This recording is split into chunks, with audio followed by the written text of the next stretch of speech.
Olha, nós vamos falar agora de pugilato, de luta de boxe. E não vamos falar do Popó, aquele boxeador brasileiro, nem do Cassius Clay, um americano famoso, Muhammad Ali. Não, não é deles. Vamos falar da Câmara dos Deputados, da Comissão de Ética. Os deputados Zé Geraldo, do PT, paraense, e o Wellington Roberto, do PR pernambucano, trocaram tapas na sessão do Conselho de Ética. Ética, hein? Ética. E tiveram de ser apartados por colegas e seguranças da Câmara dos Deputados. A discussão começou quando Wellington disse que a votação no colegiado de um projeto de resolução pedindo a retirada do presidente da Câmara, Eduardo Cunha, do cargo era golpe. A discussão contagiou o plenário e os deputados se agrediram. O início da sessão de hoje já foi marcado por discussão dos aliados de Cunha com o presidente do colegiado, José Carlos Araújo. O deputado João Carlos Bacelar, suplente do colegiado, questionou a demora da abertura do painel para marcação de presença e cobrou uma atitude de Araújo. O presidente explicou que a mesa diretora é responsável pela administração do painel. Disse que o deputado deveria cobrar do presidente da casa, que é quem manda, e ironizou o nervosismo dos aliados de Cunha. Isso não é só uma vergonha, não, né? É uma indecência. Uma indecência. Isso tudo, essa briga toda, é para a Comissão de Ética não abrir o processo contra o corrupto Eduardo Cunha, presidente da Câmara dos Deputados. Mas a OAB, estamos aqui até com um integrante da OAB, que é o Kenny Pereira, que vai falar sobre imóveis daqui a pouco, mas a OAB Nacional vai ao Supremo contra esse joguete que está sendo feito por Eduardo Cunha na Câmara dos Deputados. E após um encontro de 50 minutos com o vice-presidente Michel Temer, a presidente Dilma divulgou uma nota protocolar, praticamente repetindo a declaração do PMDBista de que houve um acordo por uma melhor relação. Diferente da presidente, Temer convocou os jornalistas para se manifestar. O vice alegou que ele e Dilma combinaram de ter uma relação pessoal e institucional que seja a mais fértil possível. A presidente fez questão de combinar com sua assessoria as palavras que seriam usadas no seu comunicado e esperou a declaração do vice para decidir o teor de sua manifestação. O cuidado foi tomado para que não acontecesse como na última vez em que estiveram juntos, na semana passada, quando houve desencontro nas versões divulgadas por auxiliares de ambos sobre o tema da conversa. Temer foi chamado por Dilma para uma conversa no Palácio do Planalto após a divulgação de uma carta que o PMDBista enviou para a petista em tom de desabafo e criticando a falta de confiança da presidente. Alguém acredita nisso? Você acredita? Político, qualquer político, seja de A ou B, seja do PT, seja tucanos, ou outros que estão no meio, o sobrenome, na grande maioria dos casos, né? Lógico que existem exceções. O sobrenome é traição. Eu sou jornalista, eu não sou jornalista nem de oposição, nem de situação. Eu sou jornalista da posição de jornalista. Por isso eu posso dizer isso. Todos eles praticam a traição. Eu não jogo nem para lá, nem para cá. Mas se tanto Dilma vai trair Temer, quanto Temer vai trair Dilma. E já está traindo. A queda do líder do PMDB, Leonardo Pisciani, foi orquestrada por Temer. Ao mesmo tempo que ele falava em conciliação, ele ajudou a derrubar o líder do PMDB, que era alinhado ao Palácio do Planalto. Está vendo? Traição é sobrenome de político. E a todo momento, um comerciante, lojista ou prestador de serviços passa ao ponto comercial pelos mais variados motivos, principalmente agora em época de crise, sendo essa transação complicada por envolver o estoque, a clientela, mobiliário, passivos trabalhistas e tributário.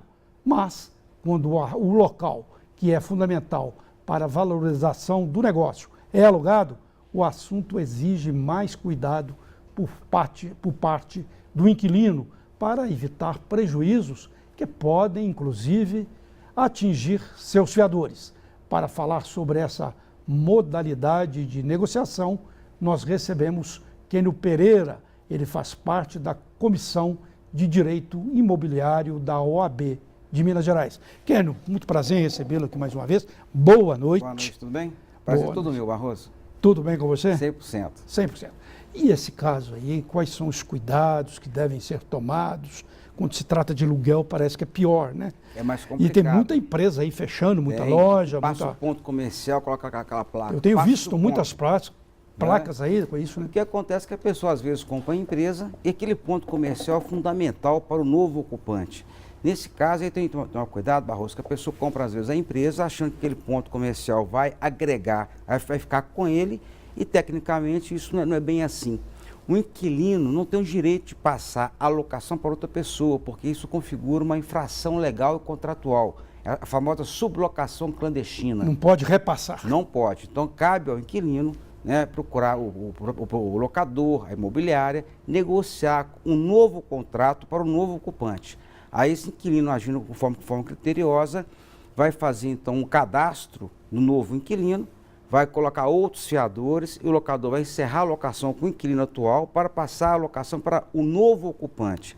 Agora, o que acontece às vezes? O inquilino, de forma infeliz, ele passa o ponto, ele dá posse do imóvel para o novo ocupante, esse novo ocupante ele é clandestino, posteriormente acontece com frequência, pessoas que não pagam aluguel, não pagam IPTU, e acaba que o locador, descobrindo essa transação irregular, em função até da inadimplência, entra com a ação de cobrança, Barroso. Tem casos de inquilinos serem condenados a pagar 600, 500 mil reais. 600 mil reais? Tranquilamente. Isso Quer dizer que as penas são pesadas. O detalhe é a dívida, que vira uma bola de neve. Tem locações aqui na região central da cidade que é 40 mil por mês, 50 mil por mês. Sim. Então entra o novo ocupante, fica no imóvel 6 meses, 8 meses, 1 ano, sem pagar aluguel, já dá 50 mil vezes 12, sim. 600 mil. A gente está pensando em valor de pobre, né? Tem aluguel não, de 50 mil reais. Não, estamos falando aqui agora de ponto comercial, que é diferente. Uma coisa é um apartamento de 2 mil reais, outra coisa é uma loja de 30, 40 mil reais, que é fácil existir pontos nesse valor. E na prática, o que acontece? O locador entra com ação de cobrança contra o inquilino e os fiadores originais.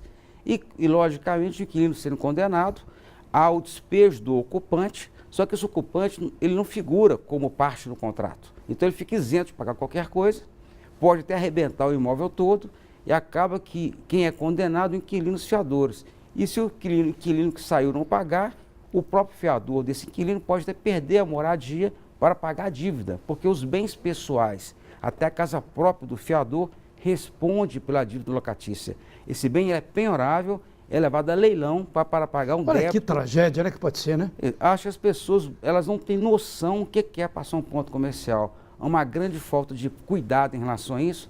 Eu posso falar até de uma certa irresponsabilidade do inquilino, que pode complicar a vida de um parente, de um amigo dele, que foi fiador para ajudá-lo. Nesse caso aí tem que ter muito cuidado. Perde até a casa própria para ajudar num caso que não cabe, né? A pessoa tem de contratar um seguro particular para fiança. Não, o seguro fiança, mas no caso aqui, que eu quero colocar bem claro para os telespectadores, que quando vai passar um ponto comercial, primeira coisa, exigir que o novo ocupante faça um cadastro novo na imobiliária, que forneça novos fiadores, até para analisar também a questão dos reparos do imóvel. De repente, o imóvel passou por obras, que esse novo inquilino vai assumir essas obras de reparação para o locador no futuro. Então, tem a questão até dos reparos do imóvel, ou seja, transferir o ponto comercial não é só vender a empresa. Essa questão de locação é muito grave.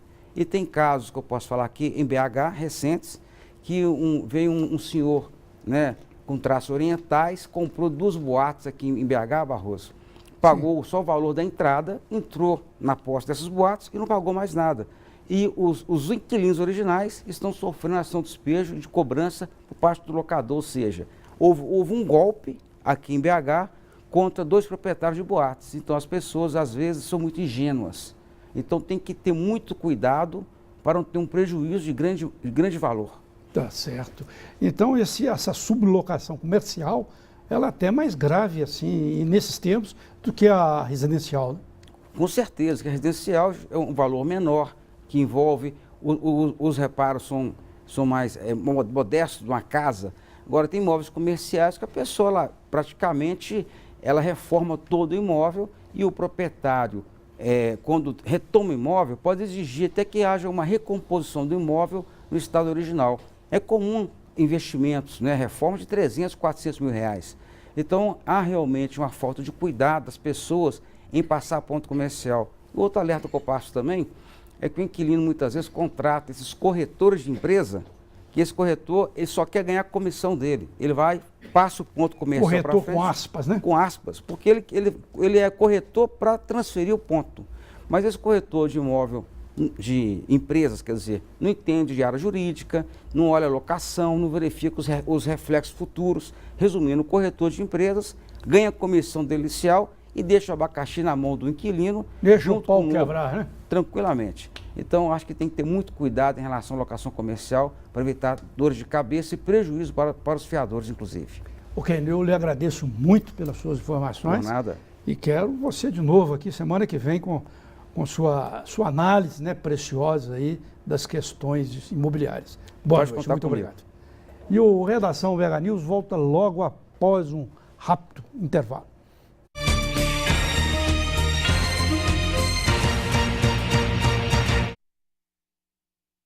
Entrei hoje sem saber o que era.